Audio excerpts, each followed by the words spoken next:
Alors, bonjour tout le monde. Bienvenue au tout premier épisode 2024 de notre podcast Ergon. Pourquoi on a attendu aussi longtemps avant d'en sortir? Ben, c'est simple, on avait besoin de quelques mois de repos pour réfléchir, discuter en fait, autant à l'interne qu'avec des membres de comment on fait utiliser le podcast, étant donné que c'est un très beau véhicule pour la dynamique puis le concept qu'on est en train d'aborder. Puis ben, la réalité, c'est qu'on était en train de bâtir la communauté qui n'est que grandissante. On est rendu actuellement, je regardais ce matin, puis on est rendu à 67 membres actifs à Ergon total. Puis j'enlève ceux qui ne sont pas nécessairement dans le système, mais qui travaillent également avec les entreprises. C'est merveilleux ce qu'on a pu faire ensemble avec les collectivités en un an et demi. Puis, en fait, c'est un peu de là où est-ce que part le nouveau concept d'Ergon que je vais vous partager à l'instant. On s'est dit, on a la chance de côtoyer à chaque jour plein de professionnels, des personnalités dans le domaine des affaires, des entrepreneurs, des travailleurs autonomes. L'éventail de gens Ergon est très large et c'est ce qui fait que l'environnement et la communauté est aussi merveilleuse. On s'est dit pourquoi ne pas mettre de l'avant, mettre en lumière nos membres et les expertises. Parce qu'avant tout, Ergon, c'est un espace de bureau, mais c'est des gens. Puis aujourd'hui, ben, j'ai la chance. Hey, ça fait longtemps que je n'ai pas enregistré de podcast. Je me sens comme si j'animais une émission de radio. OK, je me calme. Aujourd'hui, j'ai la chance d'accueillir non seulement une membre, une collaboratrice, mais également une amie. Sylvette Brière, a.k.a. Zoulou, non-artiste. Salut. Comment ça va? Ça va, toi? En pleine forme.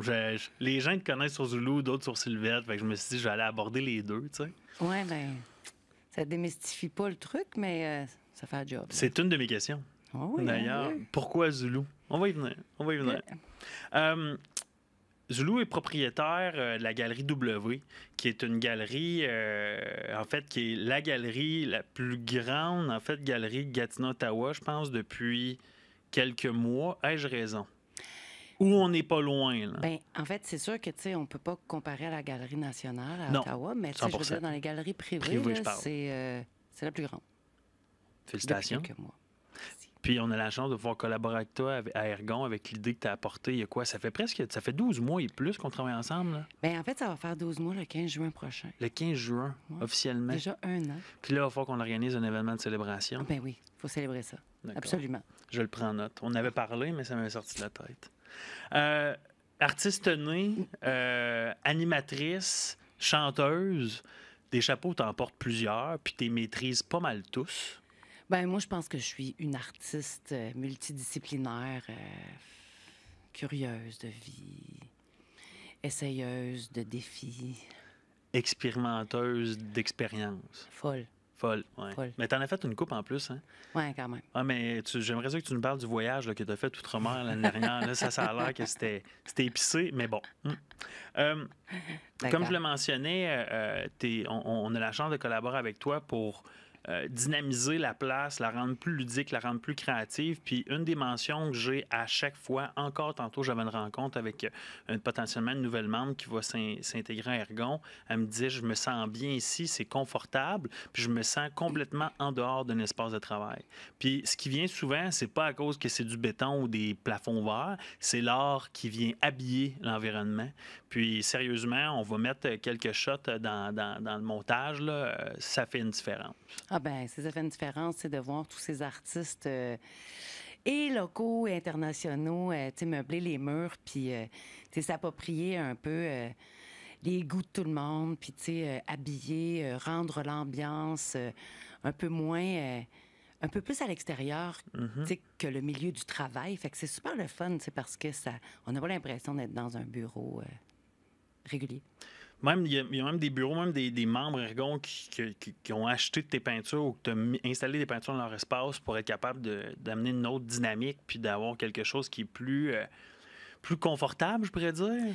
Ben oui, puis tu sais, ça habille tellement un bureau, mais ça démontre aussi tellement la personnalité de la personne qui habite ce bureau-là. Tu sais, c'est comme s'habiller, dans le fond, mais c'est mieux. Mais tant qu'à parler de s'habiller mieux, OK? Parle-moi un peu de comment tu es arrivé à, aujourd'hui, propriétaire de la Galerie W, qui est une galerie d'art privée qui a sous sa tutelle des artistes locaux et internationaux. Qu'est-ce qui s'est passé? On recule, là, Par en arrière, tu peux commencer du jour 1, du jour aujourd'hui, comme tu veux. Je suis contente, tu m'as vraiment dit qu'on avait un podcast de 3h30, c'est ça? Si seulement on avait l'auditoire et le traction de Joe Rogan, ça va venir, ça va venir. On va essayer de le shorter, mais on va être capable. Bien, pour faire une histoire courte, moi, j'ai étudié au HEC en haute finance internationale. Puis, en même temps, je faisais un cours en design de mode. Fait que j'ai toujours été un peu l'artiste que je suis. Après mes études, j'ai exercé dans le milieu de la mode à l'international durant 12 ans. OK. Et à me promener de catwalk en catwalk, donc Paris, New York, tout ça, à faire des défilés de mode avec les plus grands. Et en faisant ma carrière de chanteuse, en fait, vraiment les deux de front, et j'ai dû choisir. J'ai choisi la carrière de chanteuse qui m'a menée à Gatineau. Un jour, j'ai eu la chance d'ouvrir pour Simple Plan et je suis tombée amoureuse de la région. Et 2 semaines plus tard, j'y déménageais. Folle la même. J'ai vendu ma maison en Abitibi, puis je me suis envenue. One shot. One shot. Et à 44 ans, j'ai décidé d'aller refaire une maîtrise en art visuel parce que je me disais qu'un jour, je devrais prendre une retraite de la scène et tout ça. Fait que je me suis dit, bah, je vais aller faire un cours en art. Et de là, je suis devenue curatrice en art. Officiellement curatrice en art. Puis qu'est-ce que ça prend pour être curatrice en art? Bien, ça prend une maîtrise en art. OK. Puis ça prend beaucoup d'intérêt pour le côté finance parce que ben, tu dois nécessairement évaluer des œuvres. Tu dois venir en aide aussi à des compagnies d'assurance qui n'ont aucune espèce d'idée comment vaut une œuvre d'art. Et ben, aussi à certaines personnes qui ont la chance d'hériter de certaines œuvres d'art. Donc, je peux leur venir en aide pour évaluer ce qu'ils possèdent ou ce qu'ils ont entre les mains, qu'ils aiment ou pas, mais ça donne une meilleure idée si on veut les vendre et à qui et comment on va procéder. Là. Est-ce que ton modèle, tu vois, comme ici, tu as la galerie où est-ce que les gens prennent rendez-vous, font des visites, finalement, regardent un peu qu'est-ce qui se fait, tu sais, quels artistes vont cultiver quel type d'art, en fait, ou s'approprier quel type d'art, puis le vendre. Là, ensuite de ça, ton modèle d'affaires, moi, j'aime bien ça tomber dans ce crunch-là, le modèle d'affaires des entreprises, est basé sur des relations avec les assurances, mais si quelqu'un veut faire affaire avec toi pour évaluer une œuvre, comment ça fonctionne? La personne m'appelle, soit je me déplace à la maison, soit qu'il se déplace ici avec l'œuvre, ou s'ils sont loin, je peux le faire aussi avec des photos, mais ça va me prendre beaucoup de photos de belle qualité pour que je puisse, voir c'est quoi, et que je puisse faire la recherche nécessaire. Donc, après que la recherche est faite, ben, ce que je fais, c'est que ça donne un 3 à 5 pages parce que je me base sur plusieurs facteurs. Là, moi, c'est quoi? Ça provient de où? Ça a été acheté où? Et j'ai pas toujours les réponses, mais c'est un peu de l'anthropologie. Fait que c'est vraiment un peu de l'anthropologie. Fait que je mets ça sur papier, je mets toutes mes recherches sur papier et des fois, c'est très court, des fois, c'est très long parce que je dois faire affaire aussi avec d'autres curateurs quand j'ai pas les réponses. Quand j'ai les réponses à mes questions, donc, je suis capable de poser, j'aime pas ça dire ça, mais un diagnostic. Bien, c'est la réalité quand même. Oui, c'est ça. En fait, ça me permet de pouvoir mettre un prix soit basé sur la cote de l'artiste ou basé sur la valeur de la vente. Oui, marchande. Marchande présente. Fait que je fais ça. Mais tu sais, ça peut se faire de diverses façons. J'aime toujours mieux voir. Ça me permet de moins faire d'erreurs. Parce qu'il y a quand même une marge d'erreur assez facile. Là. Il y a des reproductions qui sont très, très proches de la réalité. Là. Fait que... Ben, tu sais, c'est ça, j'étais pour dire. En fait, je donne l'exemple. Tu prends une maison, tu évalues une maison selon tellement de critères qui déterminent que le marché, en fonction du marché, le terrain, et ainsi de suite, qui sont clairs comme éléments qui déterminent une valeur, mais une œuvre, en fait, ça mène à peut-être une autre réflexion. Qu'est-ce qui détermine qu'une œuvre vaut plus qu'un autre? Qu'un artiste qui, aujourd'hui, ou il y a 50 ans, 60 ans, est devenu ce qu'il est aujourd'hui, puis ça vaut aussi cher? Bien, c'est son expérience générale, c'est-à-dire, est-ce qu'il a fait des études? Est-ce que, si oui ou sinon, qu'est-ce qu'il a fait pour en venir là? Le nombre d'expositions qu'il a faites, est-ce qu'il a fait de l'international? est-ce qu'il est mort? Ouais, souvent, je pense à... Ouais. Oui, parce que la majorité des artistes, en fait, au passé, c'était plus vrai. Maintenant, c'est un petit peu moins, là, avec l'arrivée des, tu sais, l'arrivée des Internets. Les NFT et tous les artistes... Oui, c'est ouais. ça, tu sais. Avec l'arrivée, en fait, en 2024, c'est plus... La mort vient pas rendre quelqu'un célèbre, quoi qu'elle accentue quand même sa valeur au livre, là. J'avais Encore. vu, je pense il y a 4 ans, avant la pandémie, j'avais été à une exposition réalité augmentée de Van Gogh. Oui. Puis, cet homme-là, cet artiste-là, est devenu populaire des années et des années après sa mort. Je me rappelle plus la raison, par contre, mais on avait regardé plusieurs œuvres, en fait, parce que c'était comme du mapping qu'il y avait à Lansdowne, à Ottawa, ce qui était merveilleux. Là. Je trouve que cette immersion-là donne encore beaucoup plus le goût d'être capable de faire quelque chose. Mais tu vois, lui, c'est pas directement après sa mort qu'il est devenu populaire. C'est par la suite, puis maintenant, ses œuvres sont échangées, arrachées à travers le monde entier. Tu sais. Et volé. Et volées. Ça arrive souvent, ça? Ben, ça arrive. Maintenant, tu sais, les grosses œuvres de valeur comme ça sont Sauf protégées. dans les musées, ouais. Sont protégées sous clé, sous système d'alarme presque. Tu sais, je veux dire, on est loin du vol de la Joconde, là. Oui. Seulement c'est elle qui est vraie en plus, elle qui est présentée. Ouais. C'est un rêve pour toi d'aller au Louvre? C'est quoi Non, je suis allée. T'es allée? Je suis déjà allée. Oui? Parle-nous-en. Oui. Ben moi, ma plus grosse déception, c'était la Joconde. Pour vrai? Moi, je pensais que ça avait Spoiler. un mur. Je pensais que c'était huge, cette affaire-là. Puis, tu sais, je me pointe en 2001 au Louvre comme une grande Abitibienne, ma première virée. Oh, wow. Étant moi-même de l'Abitibi-Témiscamingue, on s'entend que la région est petite, fait que toutes les grandes expériences sont à la... Tu sais, sont encore plus à grandes. l'apogée du désir de... Fait que moi, je me pointe là, puis là, à un moment donné, il y a comme... Tous les petits corps rouges, là, il y a une plaque, tu peux pas dépasser ça. Puis là, il y a, écoute, 2 gardes de sécurité. Puis là, moi, je cherche la Joconde, mais je cherche une affaire gros de même, tu comprends? Fait que là, j'arrive devant ce mur-là et je passe ces 2 messieurs. Ça a pris à peu près 15 millièmes de seconde et j'avais fait 2 pas en arrière et puis j'avais 2 colosses en avant, là. Je comprenais pas pourquoi je me faisais bousculer, tu comprends? Mais j'étais devant la Joconde et elle était petite de même. Elle est pas grosse? Non. Pas vrai? Déception. Déception. Puis, mais c'est... Et les 2 gros baraqués, ben eux autres, écoute, ben là, à cette heure, maintenant, je comprends que ils sont là pour protéger la Joconde 24 sur 24. Mais je les ai pas vus à travers tout le monde, moi, puis, tu sais, bon... Il était quand même évident, mais c'est pas ça que je cherchais. Non. Je cherchais pas 2 gros baraqués, là. Tu cherches à la Joconde. Oui. Qu'est-ce qui t'a plu le plus dans ce voyage-là ou au Louvre, outre que la Joconde? Diane Dufresne. Diane Dufresne? Ouais. Ben, c'est pas une artiste que... Oui, c'est une artiste qu'on représente ici à la galerie. Diane Dufresne était au Louvre? Oui. Wow! Oui, c'est là que je l'ai rencontrée. J'écoute. Ben, c'est ça. Dans l'entrée, à un moment donné, il y avait 2 toiles, 2 ou 3 toiles. Puis là, je regarde ça, puis je trouve ça super. Et là, je fais « Ah, c'est Diane Dufresne, elle peint. » Et là, son mari qui s'approche « Bonjour, vous saviez pas, blablabla. » Et là, serrage de main, en tout cas, sont là. Donc, j'ai fait la rencontre de Diane Dufresne et de son conjoint, Red Dare. Puis...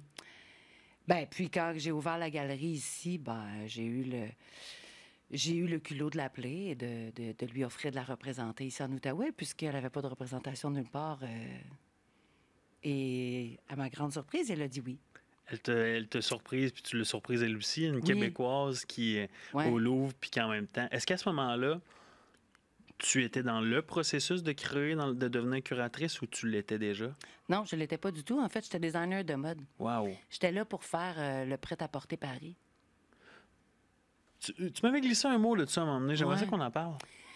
Bien, tantôt, j'ai dit que j'avais fait les plus grands catwalks à travers le monde, mais c'est vrai aussi parce que j'ai fait le prêt-à-porter Paris, seule canadienne, après Jean-Claude Poitras, mettons. Et fait Je hoche la tête comme si je savais de qui tu parlais. Oui. Jean-Claude Poitras, c'est une de nos grandes têtes d'affiche du design de mode canadien. OK. Et ben, il a pris sa retraite maintenant, mais Jean-Claude était quand même une sommité à travers le monde. Canadienne mondiale. Oui. Puis Jean-Claude avait fait le Prêt-à-porter Paris. Et je pense que 15 ans après, la seule Canadienne, c'est moi. Maintenant, il y en a probablement plus. Là. J'ai un petit peu perdu le compte. Plus accessible. Ben, mon ignorance est devenue immense dans le milieu de la mode depuis que j'en fais plus. Définitivement. J'ai comme arrêté de suivre les tendances, les personnages, les personnalités et les grands galas de ce monde. Fait que... Oui, parce que tu t'investis davantage dans le milieu des arts visuels qu'autre Exact. chose. Oui. Puis qu'est-ce qui te passionne? Qu'est-ce qui te drive comme ça à être curatrice, à gérer une galerie d'art? Tout élément confondu, là. C'est-tu l'art? C'est-tu les rencontres? C'est-tu le fait de rendre service? Moi, je pense que c'est un mix de tout. Moi, je suis curieuse de nature. J'adore les artistes, j'adore l'art, j'adore les arts visuels, j'adore les gens aussi. C'est un mélange de tout. Je pense que c'est un mélange. Je pourrais pas juste... je dis toujours que je pourrais jamais prendre ma retraite. Mm-hmm. On y pense? Non. Non. La question se pose. Non, j'y pense pas. En fait, j'ai beaucoup trop de projets encore. Mais je fais partie des gens, je pense, qui vont toujours avoir quelque chose à faire. Tu vas toujours te garder occupé. Bien, je vais toujours avoir quelque chose à découvrir. Mm-hmm. Si c'est pas un pays, ça va être un artiste, une technique, une musique, une affiliation, des gens merveilleux, des gens moins merveilleux qui ne passeront plus jamais dans ma vie. Mais qui vont t'apprendre quelque chose. Mais c'est ça. Mm-hmm. C'est ça l'affaire. C'est que chaque personne ou chaque beauté, parce que j'essaie de me garder proche des beautés plus que... Des pas beautés. C'est ça. Mais je dirais chaque personne ou chaque beauté m'apporte quelque chose ou m'apprenne quelque chose. Est-ce que ça fait partie de ta philosophie de vie, de toujours expérimenter les choses puis de rester ouverte et non te dire que après que j'ai fait ça, c'est terminé? Tout à fait.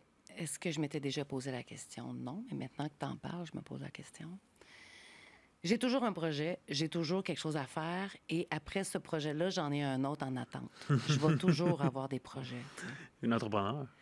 Ben oui, j'ai toujours été un entrepreneur, mais j'ai besoin de ça. Ça me nourrit, moi. Mm-hmm. Ça nourrit mon qui suis-je, et ça nourrit mon âme, et ça nourrit ma fibre de découverte. Dans le concept du podcast que j'ai réfléchi, parce que tu m'amènes genre à un segment, c'est que j'ai réfléchi à faire des segments différents. 3 segments différents qui peuvent, vraiment exposer l'expertise des gens qui viennent sur le podcast, en apprendre davantage sur l'humain derrière le projet ou derrière l'entreprise, quoi que ce soit. Ça, c'est un classique. Mais d'y aller dans un côté de développement personnel également qui... Vu que tu ouvres la porte, j'en parle tout de suite parce que je pense que le terreau est fertile à développer des nouvelles idées. Comment découvrir qui on est, puis c'est quoi ta mission de vie, d'après toi? Avec l'expérience que tu as, là. Comment tu le sais, là? Bien, je ne sais même pas si je le sais, mais je pense que c'est de se faire confiance, puis je pense que c'est de croire en nos rêves. Puis comment tu fais ça? Pour T'sais, pas le lâcher, là. Bien, des fois, c'est correct aussi de le lâcher, mais... Tu sais, exemple, tu commences quelque chose, tu vois que ça fonctionne pas. C'est correct de lâcher prise, mais c'est pas correct de lâcher ses rêves, parce que les rêves, ça se transforme. Tu sais, ça... je me souviens un jour, je m'étais dit que j'aurais réalisé mon rêve quand j'aurais sorti mon premier album. Tu sais, je vais sortir le 6e, là. Mais ça aurait été correct aussi que j'arrête après, parce que j'avais réalisé ce rêve-là déjà. Par contre, tu sais, je m'étais dit, est-ce que le rêve de voyager, c'est juste un voyage? Mais tu sais, un coup que tu en as fait 1, 2, 3, 4, 5, bien là, tu en veux plus. Est-ce que ça veut dire que voyager, ça veut dire de faire le tour du monde et d'aller voir chacun des pays? Non. Moi, je pense que c'est selon qui on est. Qu'est-ce que ça nous apporte et jusque-là où on veut se rendre? Est-ce que, pour toi, ça veut dire quoi? Pour toi, Marquand, qu'est-ce que ça veut dire être... Accompli? Accompli, tu sais. On n'a peut-être même pas la même définition, dans le fond. Moi, je pense que l'objectif final... Ouais, c'est une très bonne question. Tu vois, tu as fait une reverse là-dessus, toi. Ouais, Tu hein? as fait pogner. Je pense que c'est un chemin à découvrir tous les jours. Tu sais, il y a un travail que je fais beaucoup sur moi-même, puis c'est d'être dans le moment présent. Trop souvent, je stresse par rapport à ce qui est passé, mais j'ai pas de contrôle dessus, puis je fais de l'anxiété sur quelque chose qui n'est pas arrivé encore. Tu comprends le pattern? Ouais. Puis je suis un éternel overthinker. Tout le temps. La nuit, le jour, ainsi de suite. Des fois, je travaille, je pense à quelque chose, je pense à quelque chose pendant que je pense à quelque chose. T'sais. Fait que j'essaie le plus possible de rester dans le moment présent puis de me dire que l'accomplissement de soi est basé sur, je t'avais déjà parlé auparavant, sur 4 piliers que j'ai. Tu sais, j'ai le pilier relationnel, mes relations d'amis, professionnelles et de couple. J'ai le pilier financier. Fait que, tu sais, qu'est-ce que je veux, comment d'argent que je veux faire, puis pas être dans l'objectif de faire 1 milliard ou quoi que ce soit. Je suis pas là, puis jamais je serai là dans ma vie, ou je veux jamais dire jamais, mais c'est pas un objectif que j'ai. Le pilier physique, comment que je me perçois, moi, puis c'est une perception sur chacun de ces piliers-là que j'ai identifié. Puis le pilier développement personnel. Qu'est-ce que j'ai le goût d'apprendre dans mon parcours de vie. Puis, je vois pas l'accomplissement comme étant je le vois davantage moins. Je sais pas si ça se dit davantage moins. C'est comme un pléonasme, je pense. Ouais, je pense que c'est juste Ça se dit pas. D'accord. de On se moins en comprend. moins. De moins en moins. De me dire, OK, ça c'est fait, j'ai atteint l'objectif. T'sais. Tant aussi longtemps que je travaille à chaque jour à atteindre l'idéal d'un de ces piliers-là, pour vrai, pour moi, à chaque jour, je gagne. C'est ça l'accomplissement que j'ai. Puis, tu sais, il y en a des embûches, là. On le sait, là. On travaille ensemble, même à Ergon, il y en a des embûches et tout. C'est difficile d'arriver puis de toujours rester, hey, wow, ça va bien aller ou ça va toujours bien, tu sais. Mais comme tant aussi longtemps que tu es capable de faire le pour et le contre, ou comme le récapitulatif de, OK, aujourd'hui, ça a mieux été que ça a mal été, j'ai avancé puis je suis content. Moi, je m'accomplis de cette manière-là davantage. Puis moi, je pense aussi que c'est super important de ne pas regarder trop derrière. Là. Tu sais, tantôt, tu l'as mentionné, mais moi, ça fait partie de mon plan. Ce qui est derrière, là, C'est derrière. je peux pas le reprendre, je peux pas le recommencer. Je peux apprendre de ça, puis que ça va me servir dans le futur, mais malheureusement, c'est passé. Fait que, tu sais, ça sert à rien de tourner en rond et de dire « Ah, j'aurais bien dû dondu ». Ça fait une bonne chanson, par exemple. Ah, définitivement.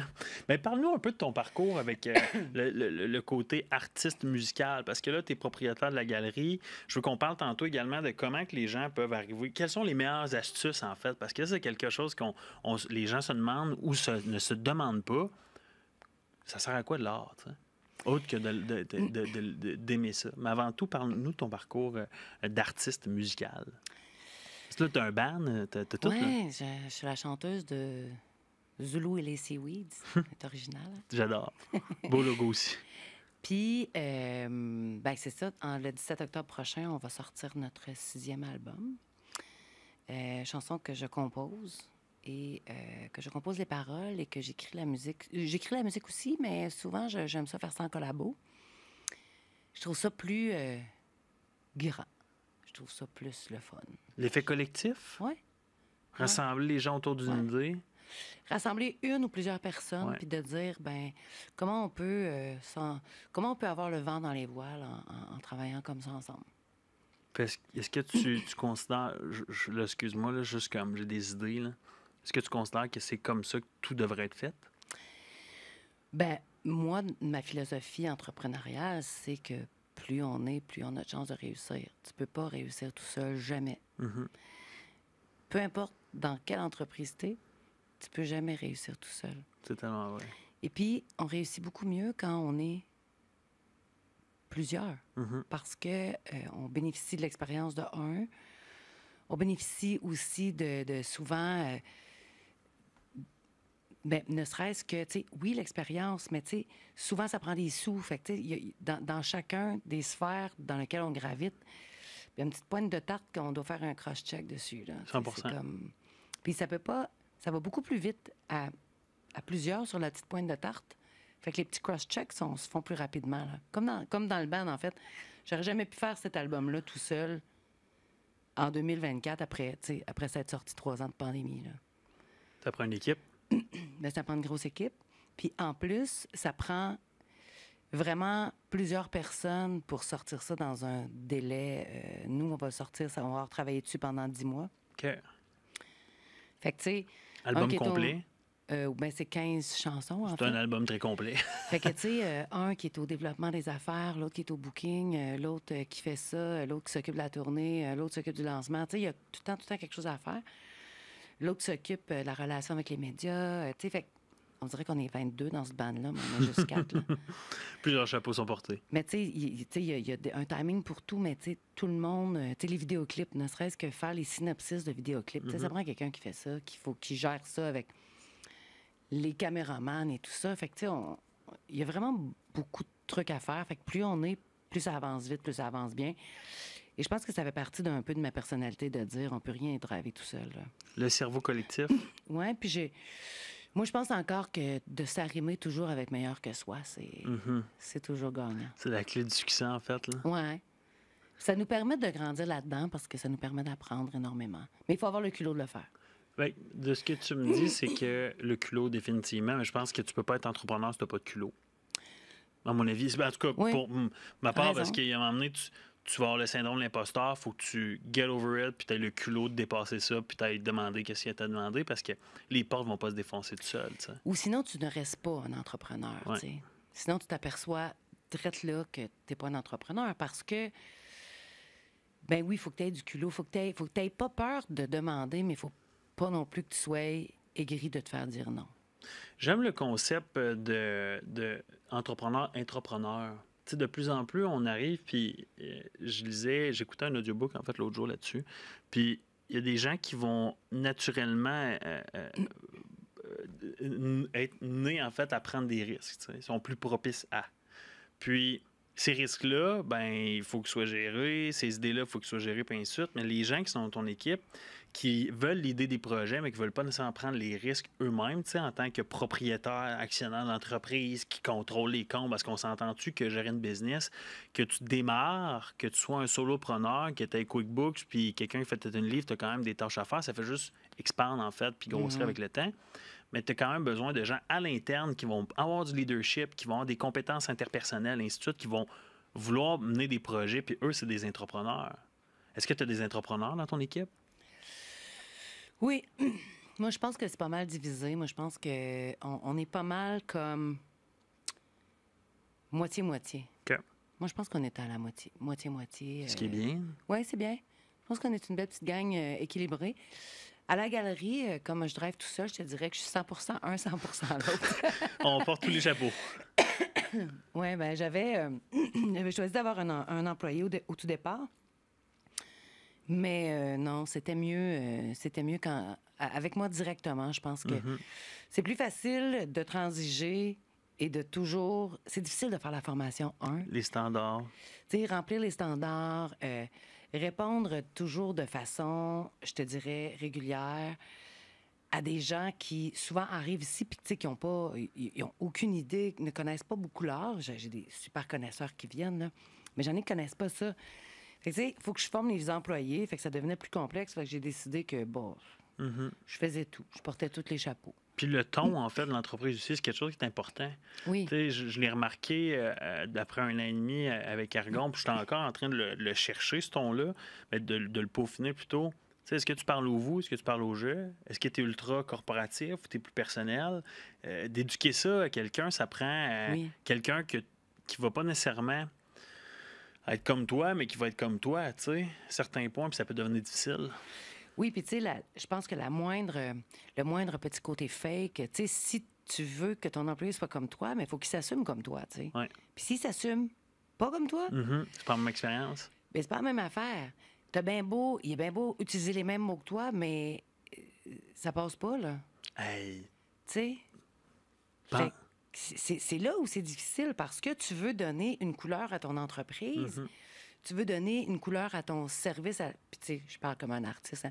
Ah, une Je mets des couleur. couleurs partout. Alors, allons-y. Je connais bien cette Puis théorie. là, tu sais, tu t'arrives, puis là, tu dis à ton employé, ben, j'aimerais ça que que tu sers mon client comme ça, mais il beurre un petit peu trop épais, ben tu viens, tu crapes à la toast. Là, c'est simple de même. Là. Belle expression. Il beurre un peu trop épais, tu viens de scraper à la toast. Oui. Mais tu sais, c'est tellement vrai. Puis tu sais, ça me mène à une question. Comment tu fais pour trouver quelqu'un en art? Tu sais, dans le sens, toi, là, le rôle que tu aurais, éventuellement, à mon avis, ça serait peut-être d'ouvrir une autre galerie, tu sais, puis d'avoir quelqu'un peut-être qui s'occupe des représentations et tout. Mais comment tu fais pour trouver cette personne-là qui est aussi intéressée, aussi passionnée, puis ainsi de suite? Mettons, le côté argent, il est là. Moi, je vais dire qu'au clonage. Ouais. Moi, je vais dire qu'au clonage. Tout de suite, hein? Toi, tu sautes pas par quatre chemins. Moi, j'aimerais ça cloner 25 ans plus jeune, mettons. OK, d'accord. Tu sais, capable de veiller plus tard. Pourquoi? Ah, OK, ça. C'est que pour ça. Moi, je m'en fous des petits rides, la couleur de mes cheveux. Moi, je veux vivre plus tard. C'est ça. Ah, ça fait un job comme ça. D'un côté, tu as la Zulu ici, gestion de la galerie et des artistes. T'as l'autre qui fait des shows, là, puis qui court partout. Ah, tu sais. 100%. 100%. Je suis un client potentiel. J'arrive, puis client potentiel ou quelqu'un qui a un intérêt à l'art puis qui veut commencer à investir, c'est quoi les outils que tu pourrais nous partager? C'est quoi les trucs, c'est quoi les astuces que quiconque, qui soit débutant ou fin connaisseur, pourrait appliquer ou pourrait comprendre selon ton expertise? Ben moi, je dis que si tu commences dans la vie et tu veux investir dans l'art, ça te prend quelqu'un de confiance. Mm-hmm. Tu sais, que ce soit un galériste, une curatrice, un ami, mais ça prend quelqu'un qui connaît ça. Ça prend quelqu'un qui connaît ça plus que toi si tu veux faire des bons investissements parce que, tu sais, une œuvre d'art, contrairement à un REER, contrairement à un placement, il va toujours prendre la valeur. Et souvent, ça va super vite. Là. Tu sais, je parlais, je faisais l'évaluation d'une œuvre de Diane Desmarais qui est décédée l'année passée. Et tu sais, depuis son décès l'année passée, ses œuvres ont en moyenne monté de 2000 $ pièce. Wow, quand même, hein? Quand même un pas pire pourcentage. Feu cette dame, mais en même temps... Oui, puis c'est très triste, là, mais je veux dire, quand tu possèdes ou quand tu veux faire l'acquisition d'une œuvre, bien, idéalement, tu le fais pas avant que l'artiste... après que l'artiste soit décédé, parce que là, tu vas payer pleine valeur, tu sais. Mm-hmm. Fait que tu y vas chez des artistes qui sont déjà établis, grandissants, puis, tu sais, qui ont le vent dans les voiles, puis là, tu payes un petit peu, puis aussitôt que ces artistes-là gagnent en notoriété, ben toi, tu gagnes dans ton portefeuille, là. Fait que, tu fais affaire avec un curateur, une curatrice, une galériste de confiance, puis ils vont t'enligner vers les meilleurs investissements. Meilleurs investissements de leur galerie, mais aussi ailleurs.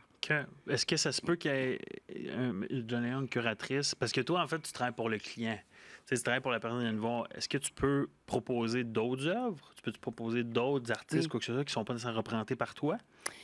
Bien, je te donne un exemple. Oui. Des fois, les gens viennent me voir, puis ils ont hérité plein d'œuvres d'art de leurs frères, sœurs, parents. Et là, ils ne savent pas vraiment quoi faire avec ça.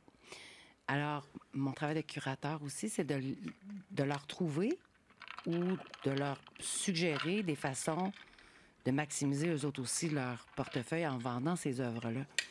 Fait que je vais les référer à un encanteur qui va maximiser la vente de ce qu'ils ont déjà en leur possession. T'sais. Des fois aussi, c'est pas un encanteur, des fois, c'est un antiquaire. Ah ben oui, parce qu'il est connecté avec l'écosystème. Ben, c'est un petit écosystème, ça, là. Oui. C'est pas comme domaine Puis des banquier. fois, il y a des œuvres d'art, exemple des soupières chinoises ou un set de vaisselle peint à la main. Mm-hmm. Ben c'est de l'art. Mm-hmm. Mais on ne vendra pas ça, tu sais, dans une galerie d'art. On va vendre ça ailleurs. Ouais. Fait que ça prend des fois des antiquaires spécialisés dans les œuvres d'art. Fait que dans le réseau, ben, je vais conseiller aux personnes, tu sais, de Oui. faire ça, en fait. Puis, tu sais, je vais conseiller aussi aux personnes de faire évaluer parce que tu peux pas... Tu sais, exemple, quelqu'un dans ta famille décède, puis tu t'hérites d'une toile, tu n'as aucune idée de comment qu'elle vaut. Tu penses vendre ça 500 $ sur Marketplace, finalement, tu te rends compte que ça vaut 35 000. C'est pas tout à fait pareil. Tu vendras peut-être pas ça sur Marketplace. Fait que n'importe qui, en fait, première étape, ça serait curateur, curatrice, galériste. Fais évaluer. Fait évaluer Ouais. par une professionnelle ou un professionnel. Ouais. Puis, si tu n'as pas les réponses, va directement chez un curateur parce qu'il va pouvoir vraiment, évaluer, te donner un certificat d'authenticité et de valeur. Fait qu'on met les informations de Zulu juste ici, dans la description, pour vous le contacter. Puis je pense que, est-ce qu'il y a un coût relié à l'évaluation? Oui. Parfait. Ben c'est bien parce que c'est une expertise, là. Mais tu sais, de payer un 150 à 250 $ selon l'œuvre d'art, c'est pas cher pour avoir le petit document. Puis tu sais, je pense que je t'en avais déjà parlé, mais l'an passé, j'ai une dame qui s'est présentée ici en me disant, j'ai hérité de quelques œuvres d'art de mon frère. Non, tu m'as jamais parlé d'histoire. Non. Cachotière. Puis là, On se dit pas tout à Ergon, hein? elle me dit, là, Presque. écoute, il y en a tellement que je dois louer un container. J'ai aucune idée si ça vaut la peine que je paye des centaines de dollars par mois pour un container. Fait que je dis, ben est-ce que tu as les certificats? Elle me dit non. Mais je dis, ben il faudrait évaluer et y aller avec une valeur. Puis là, tu vas voir si, dans la valeur établie, si ça vaut la peine, de payer un container, puis d'engager peut-être un encanteur professionnel pour faire la liquidation. Fait que tu guides. Ben, ça m'a pris 6 mois à faire l'évaluation. On avait pour 4,8 millions. Ouah! Complètement fou. Assez loin un container. Fait qu'imagines-tu tout le temps...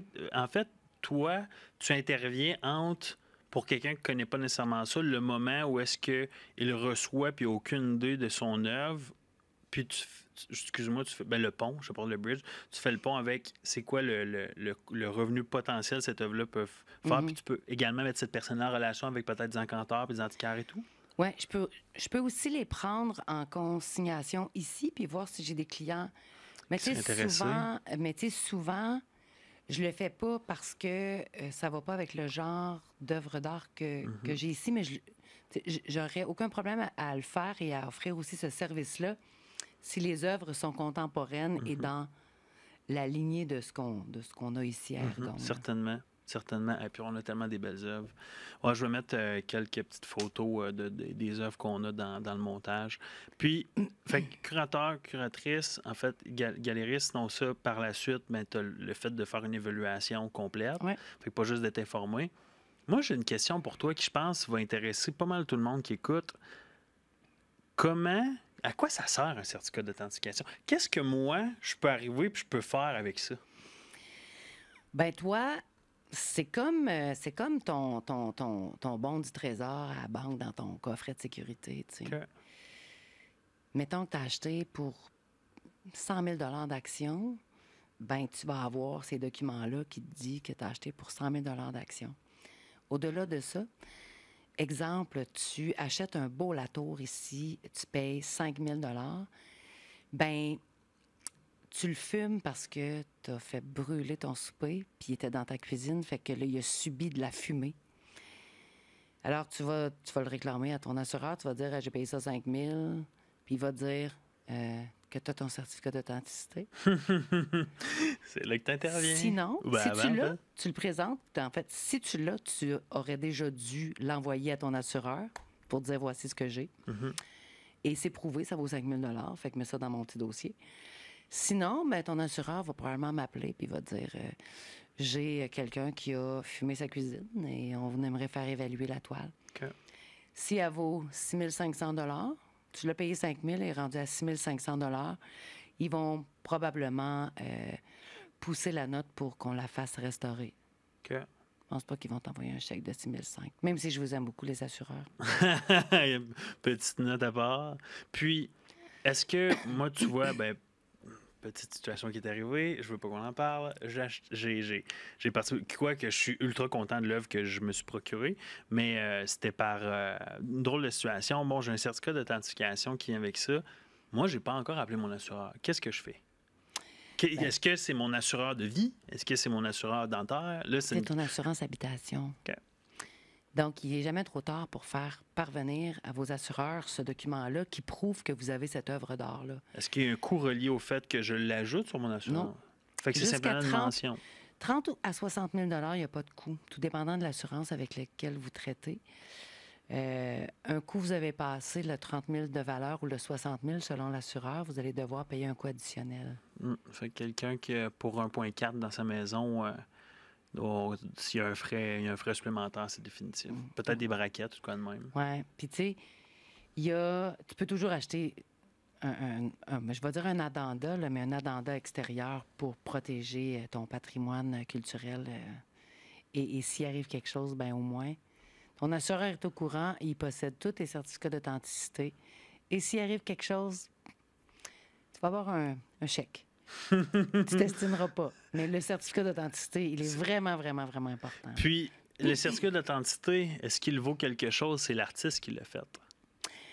Bien, l'artiste c'est une question que même moi j'ai. C'est une J'aime apprendre. Extraordinaire question et j'aime ça. Merci. En fait, T'es même pas écrite en plus. un artiste est toujours en conflit d'intérêt avec sa propre valeur. Oui, parce qu'il peut dire que ça vaut 100 000. Mais... Exact. Fait que c'est sûr que pour toi, tu le sais que c'est cet artiste-là qui l'a fait. L'artiste te remet un certificat d'authenticité. Tu le remets à tes assurances. Ils vont se dire, OK, mais si jamais tu fumes ta cuisine puis tu réclames l'œuvre, ça vaut rien du tout. Ça vaut rien du tout.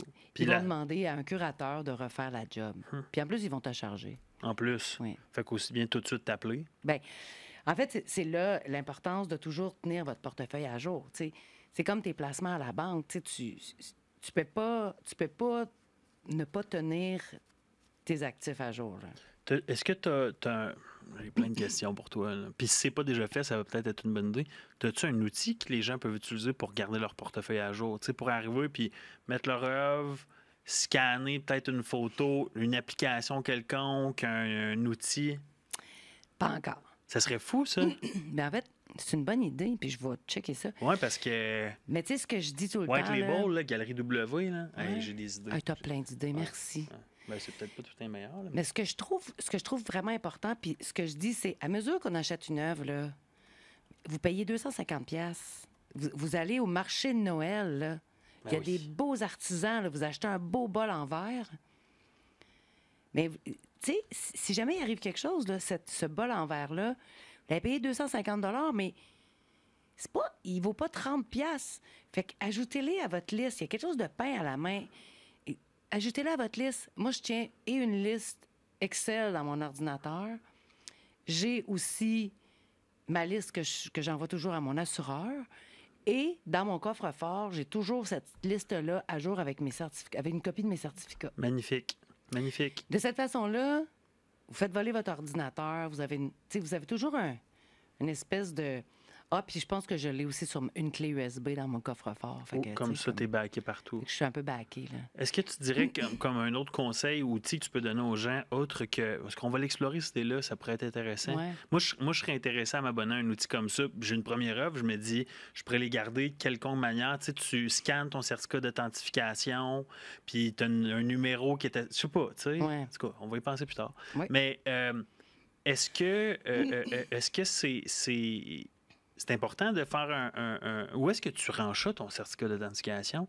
Je vais-tu à la banque, puis je mets ça dans mon petit casier comme back in the days? Ou, Bien, tu sais, il y a plusieurs façons. Parce que si ma maison brûle... Si ta maison brûle, si ton coffre-fort est anti-feu, t'es correct. Fait qu'il me faut un coffre-fort. Mais sinon, ben, tu sais, moi, je dis tout le temps, coffre-fort à la banque ou envoyez-en une copie à votre assureur. Comme ça, votre assureur en a une copie. Mais sachez que si jamais vous changez d'assureur au renouvellement, ben je ne suis pas certaine qu'il va vous remettre vos copies. Oui. Ça pourrait peut-être... je lance ça comme ça encore. Je pense que ça pourrait être un service d'explorer que la Galerie W offre, que les gens qui ont des certificats d'authenticité ne savent pas nécessairement quoi faire, mais que la Galerie W peut s'en occuper. Parce Ou que, c'est plus... Là, je pose la question en étant aucunement C'est très connaissant. personnel, les certificats d'authenticité. C'est comme tes bons du trésor, justement. C'est comme un peu tes placements. Ouais. Tu veux peut-être pas nécessairement que quelqu'un puisse avoir accès à ça. Je n'avais pas pensé à ça. Mais prenez une photo, mettez ça dans votre cloud. Là. That's it. C'est comme... Ça fait déjà très bien le travail. Ça vous protège beaucoup. Puis, tu sais, n'oubliez pas aussi de refaire vos certificats d'authenticité après 2, 3, 4 ans, là. Parce que c'est sûr que votre œuvre d'art a pris en valeur. Puis, il n'y a pas de plateforme, ou peut-être qu'il y en a, mais en même temps, comme tu dis, c'est tellement personnel, qui détermine qu'une œuvre a augmenté de valeur. Il faut toujours que tu ailles revoir. Fait qu'en fait, aussitôt qu'on travaille avec toi, qu'on est satisfait du travail que tu fais puis de la compagnie qu'on a, tu es une personne avec qui on travaille à vie, là. Bien, c'est comme votre agent en placement, dans le fond. Je fais la même... C'est comme un courtier en placement. Je fais exactement le même travail, mais dans le milieu des arts. C'est passionnant. Tu veux... tu commences, tu veux t'acheter une œuvre d'art. Je vais pas te conseiller de t'acheter... Du Riopel. Un Riopel en premier. Tu sais, il a déjà atteint tellement une grande valeur. C'est pas avec celui-là que tu vas pouvoir vendre puis en racheter 2 autres qui vont valoir 2 fois le double. Ça va te prendre une vie à le payer, tu sais. Fait que c'est pas ça, tu sais. Fait que je vais te dire, bon, ben, t'aimerais ça, tu sais, comme investir combien par année? Parce que, tu sais, comme avec l'argent, il faut... T'as besoin d'argent pour faire de l'argent. C'est ça. Puis aussi, il faut diversifier son portefeuille. Fait que tu n'auras pas que du Riopel, sinon ça vaut rien. Ben c'est pas, excusez-moi, c'est pas que ça vaut rien. Non, c'est mais... pas ça du tout. Mais je veux dire, tu veux pas juste avoir du Riopel. Tu veux avoir un beau Latour. Tu veux avoir une Marie-Claire Plante. Tu veux avoir plein d'affaires. Tu veux avoir plein d'artistes qui vont continuer de grandir et qui vont faire grandir tes investissements. Donc, quand tu viens me voir, moi, je fais en sorte que de répondre un peu à tes goûts, parce que c'est bien le fun là, d'avoir de l'art puis d'investir là-dedans, mais il faut que tu les aimes aussi. C'est définitif. Si tu as ça dans ton salon puis que tu n'es pas capable de le regarder, ben, tu as été très mal conseillé. Parce que tu vois, c'est vraiment intéressant ce que tu dis. Parce que je pense aux deux côtés de la médaille, puis on n'ira pas nécessairement là, dans le temps qu'on a aujourd'hui, mais le premier, c'est tu as les gens qui, graduellement, vont s'éduquer parce qu'ils aiment l'art.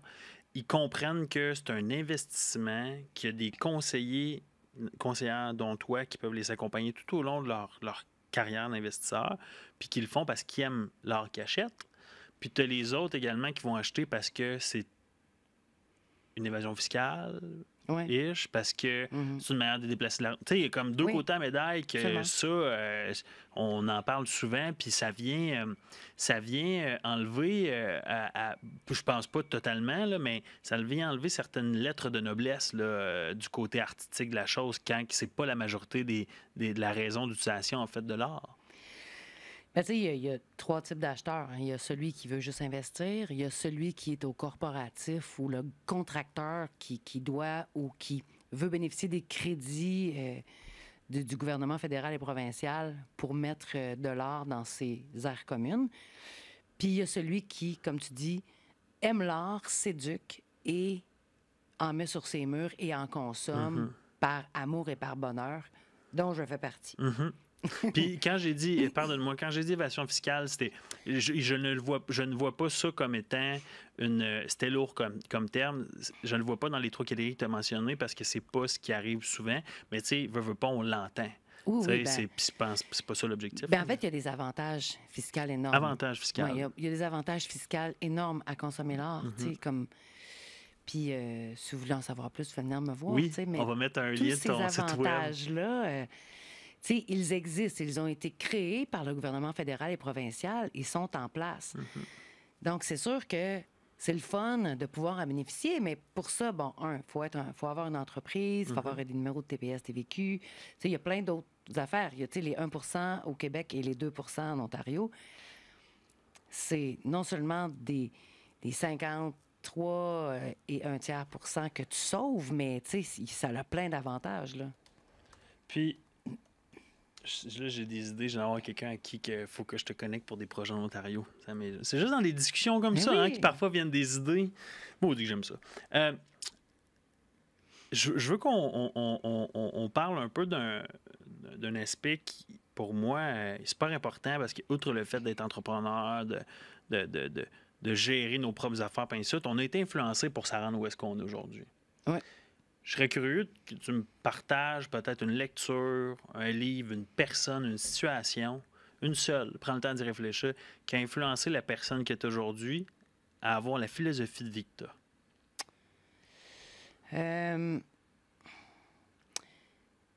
Eh bien, je vais te dire, c'est pas, je pense pas que ce soit... Oui, je vais dire mon grand-père. Okay. Mon grand-père du côté à mon père. Okay. Qui était à la tête de Télé-Québec, un des fondateurs de Télé-Québec, qui voyageait partout dans le monde et qui m'apportait avec lui à la Chambre nationale. C'était un député aussi. M'apportait avec lui à la Chambre nationale à l'âge de 5 ans.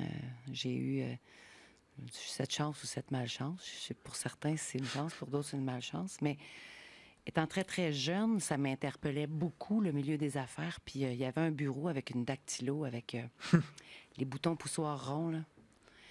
Et je pouvais m'asseoir pendant des heures à regarder cette dactylo-là et à mettre mes petits doigts là-dessus, puis ça marchait jamais parce que c'est tout le temps coincé, puis en tout cas.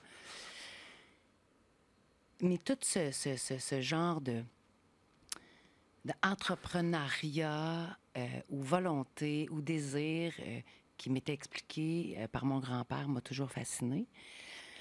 Je ne suis toujours pas une grande fan de politique, mais... je suis capable de prendre position et d'émettre une opinion claire et selon mes valeurs parce que ça m'a été montré. Et l'art en faisait partie. Mes grands-parents étaient des collectionneurs d'art, avaient plusieurs sculptures et tout ça.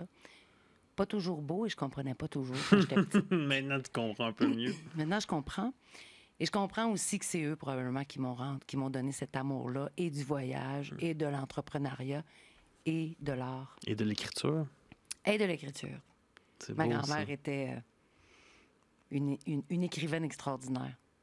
C'est le fun J'aime toujours en apprendre davantage sur l'influence des autres. T'sais. On ne sait jamais c'est quoi. T'sais, ça peut Et être... c'est qui pour toi? Ah, wow. Wow. J'irai pas dans le côté c'est ma mère, c'est mon père et tout, parce que oui, ils font partie de mes influences, c'est définitif, mais surtout influence à continuer ce que je fais. C'est drôle ce que je vais dire, mais c'est le premier. C'est un livre, en fait. C'est de Dale Carnegie qui s'appelle How to Win Friends and Influence People. Que c'était le premier livre que je suis tombé dessus, j'avais comme 14 ans, qui était en anglais. Petite note, à mes 14 ans, je n'étais pas très bilingue. Alors, je l'ai trouvé à la bibliothèque locale, au Témis, là, on s'entend. Là. Bibliothèque locale, ce livre-là au Témis, c'était peut-être pas... Je suis vraiment tombé dessus. Là. En fait, j'ai fait des recherches, puis je suis allé le trouver. Puis j'ai commencé à lire, puis ce que je trouvais intéressant là-dedans, c'est qu'il partageait différents concepts de comment être capable d'avoir une influence positive sur les autres. Puis c'est là où est-ce que peut-être mon envie ou mon désir de vouloir mieux communiquer est né. Tu sais, mon père a toujours été un grand communicateur hors pair. C'est un fin sauceur, comme certains diront. Il raconte des histoires. Il peut t'expliquer comment que sa baguette de pain est devenue sèche, mettons, en une journée, mais c'est un roman. C'est un récit, c'est une aventure. Tu as juste le goût de savoir qu'est-ce qui s'est passé avec cette baguette de pain-là, tu comprends? Puis à chaque fois qu'il revenait de voyage, en fait, mon père était une influence à ce niveau-là. Chaque fois qu'il revenait de voyage, il me racontait des histoires. Tu sais. Puis, ce livre-là et lui, en fait, m'ont aidé m'ont influencé à devenir entrepreneur ou juste avoir une facilité ou aimer conter des histoires puis rassembler des gens ensemble. Mais je te dirais que c'est ces deux-là. Par la suite, de Jim Rohn, qui est un motivateur hors pair, que je pense que s'il y a une vidéo que j'écoute quand je marche ou juste quand ça va pas, c'est lui parce qu'il me ramène toujours au moment présent à faire comme tout est temporaire, rien n'est permanent, ça va bien aller, puis voici des checkpoints de comment être capable d'avancer dans la vie. T'sais. Mais j'aime aller chercher mon influence de personnalité, puis pas nécessairement trop actuelle, mais comme back in the days. Les Brown, c'est tous des motivateurs où est-ce que quand tu commences à écouter leur histoire et non seulement les audiobooks qu'ils disent, parce qu'ils ont bâti leur richesse sur des concepts de motivation puis de développement personnel. Quand tu commences à leur histoire, là, c'est beaucoup. Jim Carrey aussi. Jim Carrey. Je me rappelle, il avait parlé, qu'il avait écrit un chèque pour après son audition, ou avant son audition, Dumb and Dumber 1, de 1 million de dollars ou 10 millions, 1 million de dollars. Puis le visualiser. Il s'est mis dans l'énergie, en fait, de ce rôle-là, qui avait cet argent-là, pendant qu'il marchait à New York, je pense, c'est quoi le parc dans New York? Comment il s'appelle? Central Park. Central Park, pardonnez-moi pour mon inconscience. Puis quelques semaines plus tard, il y a eu le rôle, puis ils ont donné 10 millions. T'sais. Puis c'est son parcours à lui, son évolution. Fait que j'ai tellement d'influences différentes. La question est large. On pourrait passer 2 heures là-dessus aussi. Ouais, c'est beaucoup.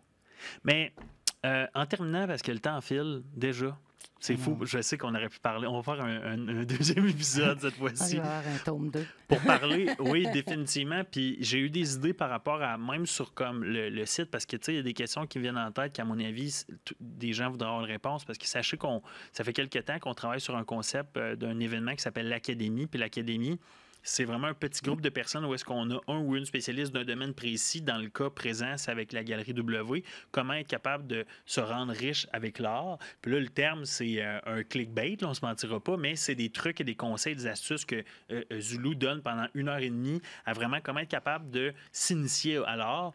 Lorsque le moment sera venu, on va le partager aux autres, mais d'ici temps-là, j'aimerais que peut-être tu nous partages un mot de la fin, conseil, astuce, juste un petit quelque chose pour...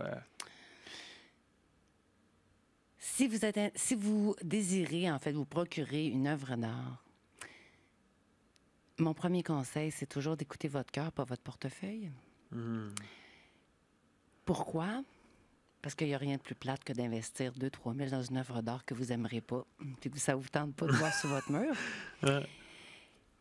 Puis, c'est tellement, tellement, tellement gratifiant d'acheter un artiste local ou un artiste de chez nous que mon deuxième conseil va être, si vous démarrez, encouragez donc quelqu'un de chez nous. Ça fait grandir notre culture, puis c'est tellement, tellement, tellement merveilleux de faire briller des gens qu'on connaît ou qu'on côtoie. Puis si vous venez ici, bien souvent, ils sont ici, hein, ils viennent au vernissage, ils se promènent, les artistes, ils viennent vous rencontrer à l'occasion. Fait que gâtez-vous, puis achetez du local. Merci pour ce mot de la fin-là. Puis, merci à toi. Puis moi, je terminerai en disant 2-3 petits points. D'un, on parle de vernissage. Cet été, on prend un moment avec l'équipe d'Ergon ainsi que le comité des membres et tout pour planifier 2024-2025, plein de niveaux, autant au niveau de la culture interne, autant au niveau des événements qui s'en viennent. Puis on va vous partager en temps et lieu dans les prochains podcasts un lien qui va mener vers tous nos événements parce qu'on commence à avoir une bonne idée de qu'est-ce qu'on veut faire comme événement signature d'Ergon, comment on va intégrer d'autres événements. Puis je pense que ça va être le temps de planifier les 1 an. Peut-être que ça va être comme Ergon, ça va être des 1 an et 3 quarts ou 1 an et quart, pas 3 quarts, 1 an et quart. Ça se peut, on fait les choses différemment. Deuxièmement, si vous avez des questions, quoi que ce soit, à Sylvette, on va mettre en description son site web et son courriel. Sentez-vous à l'aise de lui écrire. Vous avez des questions ou juste vous avez été intéressé, vous avez des œuvres d'art à faire évaluer. Tu sais, je pense que le gros point central de tout ce qui se passe ici, c'est qu'à Ergon, on a on a des cinquantaines d'expertises différentes que vous allez découvrir au fur et à mesure des prochains épisodes, puis sur nos médias sociaux, parce que là, on est en train de planifier une série de contenus qui présente l'expertise des membres à l'interne. Encore une fois, le but, c'est de faire rayonner, de mettre en lumière toutes les professions et les solutions que vous êtes capables d'amener aux problèmes des gens qui nous écoutent. Puis je termine en disant, on va publier, je vais ajouter différents noms parce que là, on n'a pas de nom. J'ai fait une publication sur le groupe aujourd'hui. Je vais mettre les noms qui sont sortis, qu'on a sortis en fait récemment avec l'équipe. Commentez le nom que vous préférez. Juste voir qu'est-ce qui vous parle le plus en termes de concept de nom puis de concept de podcast qui met sur la collectivité, la communauté, l'entraide, l'authenticité, le fait qu'on est un cerveau collectif. Je vais mettre des numéros, je vais voir comment je l'organise, mais commentez parce qu'on serait curieux de savoir. Puis n'hésitez pas à partager le podcast, n'hésitez pas à partager également les informations du lieu à quiconque de votre famille ou amis ou entourage qui œuvre dans le domaine des œuvres, mauvais jeu de mots. Qui œuvre dans le domaine artistique. D'accord.